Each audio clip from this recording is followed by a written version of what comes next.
bonjour à vous. Actuellement à Montpellier, il fait 18 degrés Celsius avec un ciel dégagé et ensoleillé. Les prévisions météo d'aujourd'hui annoncent un temps essentiellement ensoleillé, avec une température maximale de 31 degrés et une température minimale de 18 degrés. Voici vos nouvelles. Ça fait quelque temps que les nouvelles sur la technologie sont mauvaises. Les robots se suicident, ils inventent leur langage, ils nous volent nos emplois, ils deviennent racistes, tout ça grâce à l'intelligence artificielle.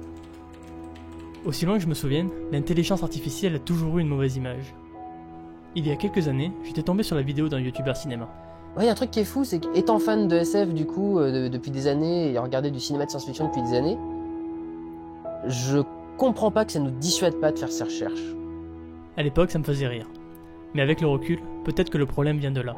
Peut-être que ce traumatisme nous vient du cinéma. Il me reste plus qu'à voir tous les films sur l'IA pour confirmer ma théorie.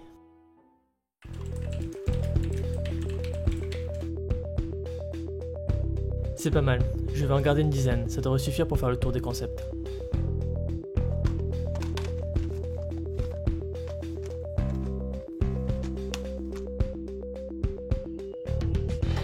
Ok Google, éteins la lumière.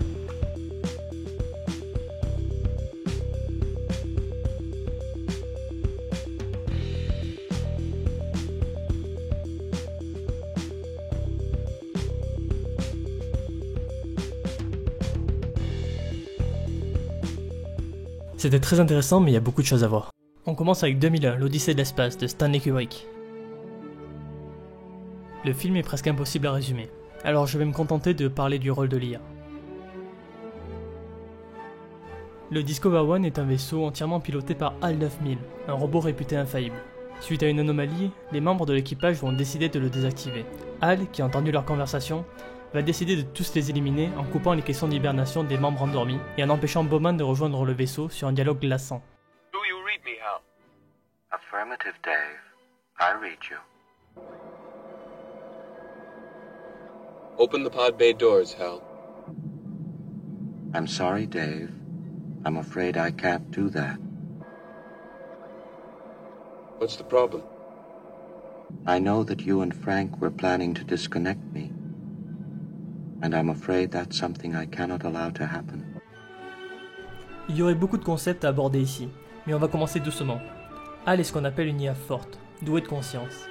On considère généralement qu'il y a 5 niveaux d'intelligence artificielle. Vu que les limites ne font pas consensus, on va se contenter de parler d'IA faibles et d'IA fortes.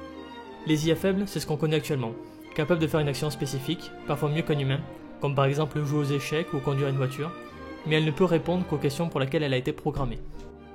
Une IA forte n'est pas programmée pour une tâche précise, elle est capable de s'adapter et de répondre à tout type de requêtes. Ce genre d'IA n'existe pas encore, mais on pense qu'elle finira par exister dans le futur. C'est un peu le Graal de la recherche, et c'est aussi souvent la base des autres films que nous allons voir. Terminator, sorti en 1984, de James Cameron. Le film se déroule dans un futur post-apocalyptique dans lequel une guerre oppose les humains aux machines dirigées par Skynet, une intelligence artificielle. La résistance, menée par John Connor, est sur le point de triompher. Pour empêcher cela, Skynet envoie Arnold Schwarzenegger, un robot à l'apparence humaine, pour tuer la mère du leader de la résistance, Sarah Connor, avant qu'elle ne le mette au monde. Sarah Connor. Même si on ne sait pas grand chose de Skynet, elle est issue de ce que l'on appelle la singularité technologique.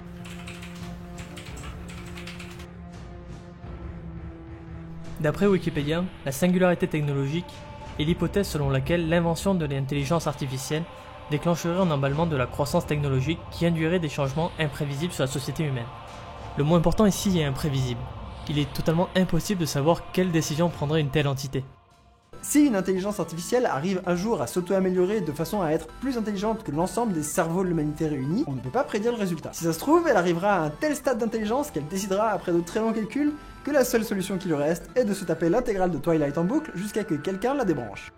On va donc laisser Skynet regarder l'intégrale de Twilight, et on passe à la suite. On va traiter 3 films d'un coup, Blade Runner et Alien de Ridley Scott, et Matrix de Wachowski. Ces 3 films-là, c'est vraiment des incontournables des années pré-2000, mais c'est difficile d'en parler sans révéler beaucoup de l'intrigue. Bon, de toute façon, c'est des éléments qu'on reverra par la suite. On peut quand même noter que Ridley Scott a une vision assez intéressante de l'IA, pessimiste mais néanmoins assez réaliste. Et c'est une bonne chose pour quelqu'un qui a initié 2 sagas aussi importantes qui parlent d'IA, Blade Runner, à travers les Réplicants, et Alien à travers Mother, l'ordinateur de bord, et plus récemment avec David dans Prometheus et Covenant. J'ai rien de plus à rajouter pour ces films, on passe à la suite. Intelligence artificielle est un film initialement écrit par Stanley Kubrick. À sa mort en 1999, c'est Steven Spielberg qui reprend le projet en adaptant le script. Le film raconte l'histoire d'une famille dont le fils est dans le coma, et qui, pour essayer de surmonter le chagrin, décide d'adopter David, un enfant robot. Même si les débuts sont difficiles, la mère va petit à petit s'attacher à lui, jusqu'au jour où leur enfant sort du coma. Suite à un incident, les parents vont décider d'abandonner David, ce qui nous fera découvrir un monde où les robots qui n'ont plus d'utilité sont persécutés. Ici fait rare, l'IA n'est pas maléfique, au contraire. Même si elle peut être des fois assez effrayante, le film aborde surtout la notion du rejet des différences. Si dans quelques décennies, il est possible d'avoir des IA semblables aux humains, que ce soit physiquement ou intellectuellement, il faudra commencer à réfléchir aux droits et aux devoirs de ces robots. En octobre 2017, l'Arabie Saoudite a donné pour la première fois au monde la nationalité à un robot nommé Sophia. Même si elle a un aspect humain et est capable d'avoir une conversation plus ou moins cohérente avec un être humain, ce n'est en pratique qu'un chatbot, assez similaire à ce que nous avons dans nos assistants. Même si cette histoire était finalement juste un coup marketing, Sophia permet de nous poser des questions que nous devrons sans doute résoudre dans le futur. On reste avec Will Smith pour le prochain film, iRobot, d'Alex Proyas. L'histoire se passe en 2035 à Chicago, dans un futur sponsorisé par Converse. Dans ce monde, les robots vivent au milieu des humains. Quelques jours avant la commercialisation d'un nouveau type de robot, le fondateur se suicide. Will Smith, qui se méfie des robots et ne croit pas au suicide du chercheur, va enquêter sur cette affaire. Il va rapidement trouver un robot qui était présent sur la scène du crime et qui ne semble pas obéir aux ordres des humains. Le film repose sur les 3 lois de la robotique d'Asimov. Isaac Asimov était un écrivain russe qui a énormément influencé l'imaginaire collectif sur la science-fiction et les robots. Farouchement opposé au conflit entre robots et humains, il va imaginer 3 lois afin de protéger les créateurs. Un robot ne peut porter atteinte à un être humain, ni en restant passif, permettre qu'un être humain soit exposé au danger. Un robot doit obéir aux règles qui lui sont données par un être humain, sauf si de tels ordres entrent en conflit avec la première loi.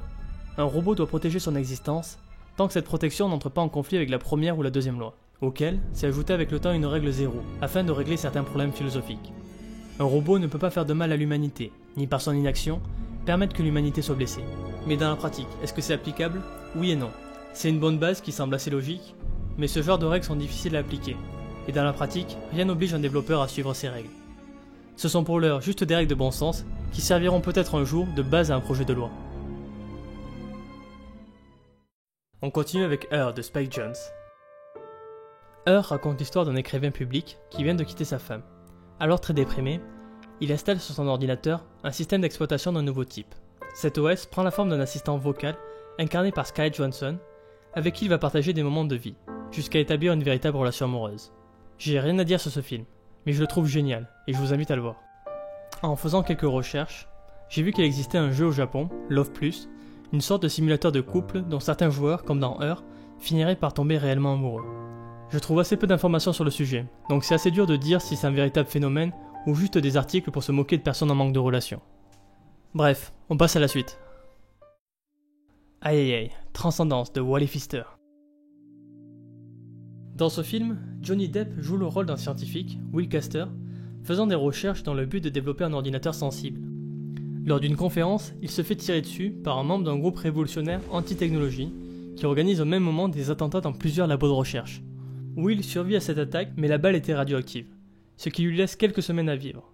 Du coup, Will et sa femme vont utiliser le temps qui lui reste pour numériser son cerveau et conserver son esprit. Ils vont réussir, juste à temps, il va se répliquer sur internet et...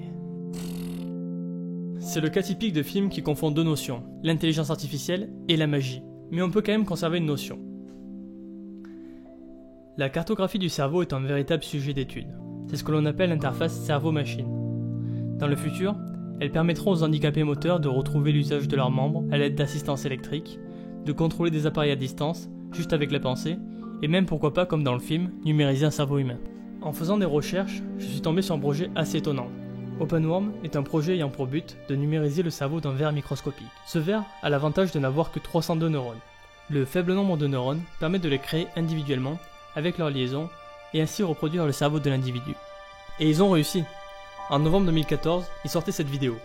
Leur ver numérique, enfermé dans un corps en Lego, capable de bouger et de détecter la présence d'un mur en face de lui. Je trouve ça assez fascinant et effrayant. Néanmoins, les résultats de l'étude n'ont pas encore été publiés, donc on va prendre les résultats avec des pincettes. Allez, il en reste encore 2. Ex Machina, d'Alex Garland. Ex Machina raconte l'histoire de Caleb, un développeur d'une grande entreprise d'informatique qui va gagner un concours interne, lui offrant une semaine dans une maison reculée avec le PDG de l'entreprise. Une fois sur place, Nathan, le PDG, va lui apprendre que le but de sa présence est de réaliser un test de Turing sur une intelligence artificielle qu'il a développée, afin de déterminer si elle possède une conscience ou non. Le film aborde 2 points qui nous intéressent. Le test de Turing a été imaginé en 1950 par Alan Turing. Il consiste à demander à une personne d'avoir une conversation en aveugle avec une IA et un humain. Si le cobaye n'est pas capable de différencier l'humain de la machine, on considère que l'IA passe le test. Bon, par contre ici le test n'est pas du tout réalisé en aveugle, du coup ça marche pas. Par contre, une autre notion mieux abordée arrive avec un échange au bout de 30 minutes. If you knew the trouble I had getting an AI to read and duplicate facial expressions. You know how I cracked it? I don't know how you did any of this. Every cell phone, just about, has a microphone, camera, and a means to transmit data. So I turned on every microphone and camera across the entire fucking planet, and I redirected the data through Blue Book. Boom. Limitless resource, vocal and facial interaction. Utiliser les actions humaines afin d'entraîner une intelligence artificielle, c'est quelque chose qui existe, et on l'a tous fait. Ces CAPTCHA étaient composés de 2 parties. Une partie générée par Google, et une autre partie destinée à utiliser vos facultés pour reconnaître un élément. Et c'est comme ça que nous avons aidé Google à numériser des millions de livres et à reconnaître les numéros des maisons dans Google Street View. Et même si aucune communication n'a été faite pour le moment, il y a fort à penser que ce nouveau type de CAPTCHA est utilisé pour les voitures autonomes de Google. Alors pensez-y la prochaine fois que vous oubliez de sélectionner un passage piéton. Peut-être que vous serez la cause d'un accident du futur. Et on termine avec Chappie de Neil Blomkamp. Pour endiguer la hausse de la criminalité, une entreprise spécialisée en robotique mit au point une nouvelle sorte de robot policier autonome. Mais le concepteur de ces robots veut aller plus loin, en créant un robot avec une conscience. Il va alors développer, tout seul, dans sa chambre, une IA capable d'apprendre comme un être humain. Conscient d'avoir développé une IA forte, avec toutes les possibilités que cela ouvre, il va en parler à la boss de sa compagnie, qui n'a pas l'air enthousiaste à l'idée. Il va alors décider de voler un robot hors d'usage, destiné à la casse, pour pouvoir tester son algorithme dessus. Manque de chance, il se fait kidnapper par les membres d'un gang local qui vont le forcer à reprogrammer le robot pour en faire un criminel. Il utilise alors son algorithme pour réinitialiser Chappie et en faire un robot capable d'évoluer à partir de ce qui l'entoure. Ah, et aussi on a Hugh Jackman avec un mulet. Le film aborde plusieurs sujets. Tout d'abord, les technologies qui sont détournées de leur but initial. Bon, ça c'est pas un problème lié à l'intelligence artificielle, mais on a des exemples à une échelle plus réduite. En mars 2016, Microsoft annonçait l'arrivée d'un bot sur Twitter nommé Tai. Cette IA apprenait des échanges qu'elle avait sur la plateforme pour devenir en théorie de plus en plus intelligente. Mais rapidement, certains trolls ont compris la façon dont elle fonctionnait et en ont profité pour lui apprendre les pires horreurs qu'elle s'empressait de retweeter. L'expérience n'aura duré que 24 heures. Le deuxième thème du film, c'est les armes autonomes. C'est un sujet important qui va beaucoup faire parler dans les prochaines années. Actuellement on a ça, des drones de combat, ici américains, capables d'aller en terrain hostile, sans risque pour l'opérateur dans son bunker. Quand on parle d'armes létales autonomes, c'est le cran au-dessus. Des robots, sans contrôle humain, capables de prendre des décisions sans délai, en analysant beaucoup plus de données qu'un être humain, et capables d'une dextérité impossible à atteindre. Une pétition a été lancée par le Future of Life Institute dans le but d'interdire, au niveau mondial, le développement d'armes autonomes. Elle rassemble aujourd'hui les signatures de plus de 4000 chercheurs et personnalités de la high-tech, dont Elon Musk, Stephen Hawking, Yann LeCun, un Français qui a énormément contribué aux techniques d'intelligence artificielle moderne qui lui ont valu le prix Turing, l'équivalent du prix Nobel d'informatique, les dirigeants de DeepMind qui sont à l'origine de l'intelligence artificielle qui a battu des joueurs de Go professionnels et bien d'autres. D'ailleurs, cette liste n'est pas réservée aux chercheurs. Si c'est un sujet qui vous semble important, vous pouvez aussi y participer. Et c'est avec Chappie qu'on termine ce tour des principaux films sur l'intelligence artificielle. On peut déjà en tirer quelques conclusions. Déjà, les thématiques ont évolué. Avant les années 2000, l'IA était vue comme une entité maléfique, incompréhensible et cherchant à nous dominer. Et en même temps, c'était le début de l'informatique. Un ordinateur faisait la taille d'une pièce, et les véritables questions n'avaient pas encore été posées. Après les années 2000, on rencontre des concepts plus poussés. La barrière aux machines, le principe d'IA forte, les armes autonomes, la numérisation de l'esprit. Malgré tout, la plupart des cas que nous avons vus utilisent l'IA en antagoniste. On n'a pas d'IA qui va trouver un remède contre le cancer, on n'a pas d'IA qui simplifie la vie des gens, on n'a pas d'IA qui sert de sidekick aux héros. Enfin si, on avait Jarvis, mais ils ont tout gâché par la suite. Peut-être que si on avait eu plus de Chappie et moins de HAL 9000 ou de Skynet, nous serions tous beaucoup plus enthousiastes à l'IA. À partir de maintenant, ce que je vais dire, c'est seulement mon point de vue. Je peux comprendre que l'intelligence artificielle puisse faire peur, mais avec ou sans nous, elle va continuer à évoluer. Alors autant tout faire pour essayer de la rendre le plus éthique possible. Et pour ça, il n'y a pas besoin que de développeurs. Il y aura besoin de juristes, de mathématiciens, de linguistes, et des gens comme nous, tout simplement, pour débattre de ce que nous voulons et ce que nous ne voulons pas dans le futur. Personnellement, je vois l'IA comme le nucléaire du 21e siècle. On peut choisir soit d'en faire une arme, soit de l'utiliser pour faire avancer la science, la médecine, et même notre niveau de vie, en espérant ne pas refaire les mêmes erreurs.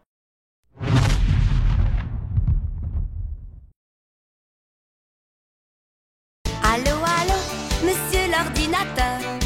Dites-moi, où est passé mon cœur? Je vous appelle au bureau du bonheur. Ok Google, rallume la lumière. I'm sorry, Dave. I'm afraid I can't do that. We're fucked.